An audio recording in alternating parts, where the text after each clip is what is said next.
If you've been following my channel, you'll probably notice that I haven't posted a video in a while. Most of the jobs that I've done on the Variant have been pretty small, inconsequential things, not really worthy of their own video on YouTube. So I've taken a few pictures and posted them on Instagram and Facebook as I've made my progress. However, this last weekend, I pretty much finished everything that I'm going to finish on this job before I send it off to get body work and paint done.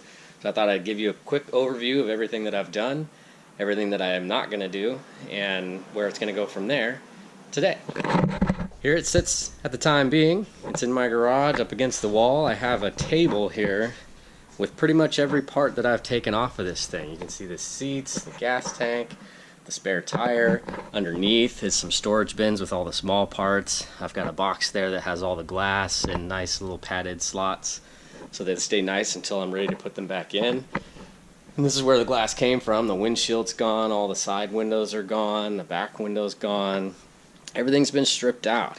The doors are just blank. There's no latches, there's no window cranks, there's no handles, there's nothing. Everything is stripped to bare metal, which is the way I need it. On the inside of the car, I've left the transmission and the e-brake and the steering because I want to be able to move this car on and off of a trailer without using dollies or special equipment. So I've left those things. I took the bumpers off just to add a little bit more space in my garage since they did stick out an extra few inches. It's going to sit here for about another month or so before it goes to the shop, so I wanted it to take up as little space as possible. The dash has been all stripped out. I was a little hesitant to do that because it has some cracks in it that are pretty sizable. And the guy at ISP West told me that the dash for this particular year is rare, and you can't find them. You absolutely cannot buy a new one. The ones that they do sell that do fit are slightly different. So it's worth fixing the one that I have and making it look as nice as I can, even though it's cracked up and a little messed up. The enthusiasts will appreciate that I kept that dash.